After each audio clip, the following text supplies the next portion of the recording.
I recently saw an article on Newsarama, and I thought the article was the 10 best DC comic stories of all time according to readers. So I read the article. I thought I'd compare my thoughts and opinions. So let's take a look. Let's go.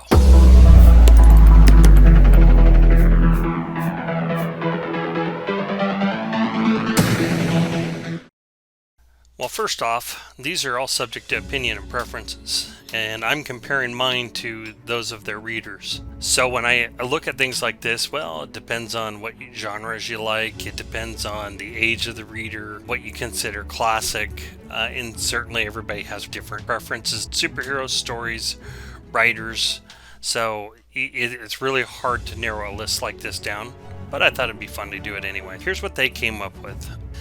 So let's get started. Number 10, Whatever Happened to the Man of Tomorrow? It honors the legacy of one of the greatest heroes while simultaneously thumbing its nose at the continuity changes that were taking place at the time. Opinion: I never thought much of the story by Alan Moore. Personally, I wouldn't have it on the list. I didn't think it was all that. Number 9, The Return of Barry Allen. The Return of Barry Allen is something of an unsung pioneer in modern comics, blending an everyman perspective with a modern narration and a grasp of classic ideals.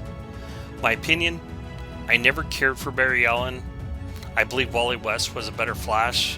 To be 100% honest, if I had a choice, I'd like to read a Jay Garrick story, maybe take him to current time and what it's like to be a hero in your 50s or 60s, something like that. I think that would be pretty. Number 8, The Judas Contract. The Judas Contract began in New Teen Titans number 42. The surprise wasn't Tara's apparent heel turn. Marv Wolfman and George Perez had spent nearly a year introducing Tara to the Titans and making her part of the group, and then let the readers in on the terrible secret months before the Titans would learn her true nature. Wolfman and Perez stories were about the unique individuals that made up the Titans.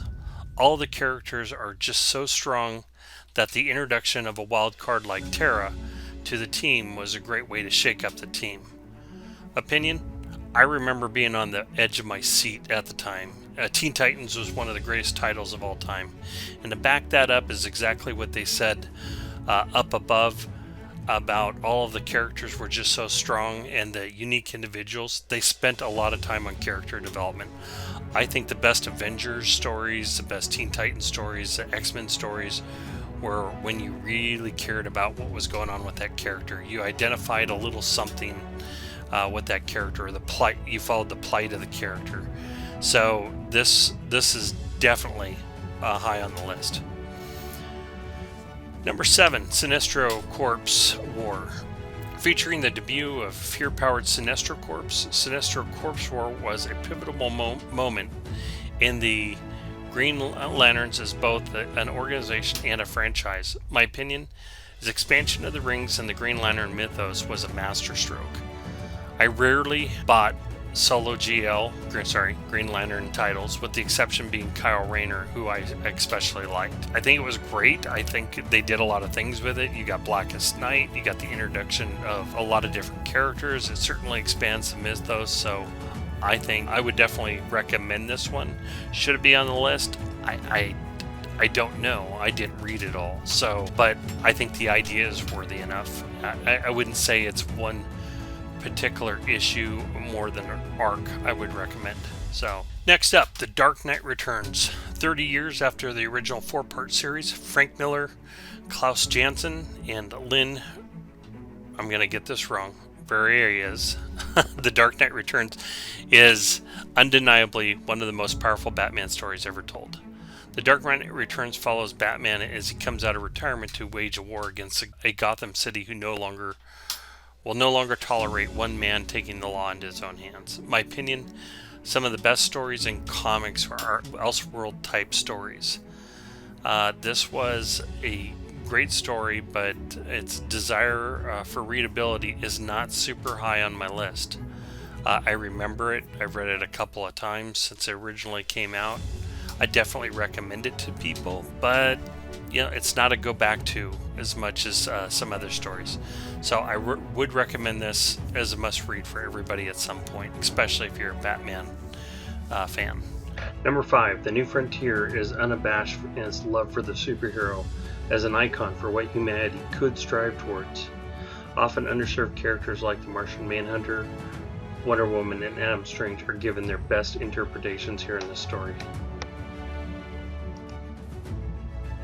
My opinion, I was not a huge fan of the art, and the story for me was just okay. I think this is a little overhyped, even though I'm a huge fan of JSA and stuff like that. I don't know. I think this is a little bit of a stretch. Number 4, All-Star Superman. Grant Morrison's intent was to create a Superman story that was both fresh and timelessly classic. He does so by tasking the simple question of how Superman would spend his last days on Earth. It strips the character down to its most heroic of essentials. Opinion, again, not a bad choice. It's recommended, not high on for my choice on this list. Does it deserve a place? It's hard to say. Okay, number 3, The Great Darkness Saga. The Great Darkness Saga tells the tale of Darkseid, Dark Lord of Apocalypse, making his way to the 31st century. The story brought together numerous villains of the Legion of Superheroes, uniting them with the aspects of 20th century DC universe. It defined the era of the Legion and set the stage for what came years after. Opinion, I will admit I never read this one. I was not much of a Legion fan at the time. It's hard to say if this deserves a spot on the list. Number 2, Crisis on Infinite Earths. This was the first real mega event of DC's history. Crisis on Infinite Earths, which shook DC to its core, remixing the timeline and heralding the beginning of a continuity shuffling practice repeated every decade since. Marv Wolfman and George Perez juggled a universe full of characters, packing together more panels and action in one issue than many modern series fit into a trade. My opinion, this truly was a pivotal moment for DC fans. I counted down the days until the next issue. A lot of people died. It had lasting results. It explained a lot of the continuity issues that would later in turn get kind of muddied up and undone. And I think this was one that they could have just left alone. Last up, Kingdom Come. Mark Waid and Alex Ross' tale of an old guard of DC heroes facing obsolescence in a world protected by a younger, more vicious generation of superheroes is just as powerful now as when it was first published in 1996. My opinion, I'm not a huge fan of Mark Waid as a person, but this was an awesome story. Kingdom Come is a classic in every sense of the word and continues to stand as the best story that DC has produced. I own a copy. I give it out often. It is one that I read regularly. And Alex Ross, I love his style. I love his art. So I think this is fantastic, and it probably does deserve to be up in number 1, if not the top 3. So from here, where we're going to go is I will come up with my list of DC's top 10, and I'm going to share it with you. So I hope that this was helpful. Certainly, I encourage you to go to Newsarama and check out the article, maybe read a little bit.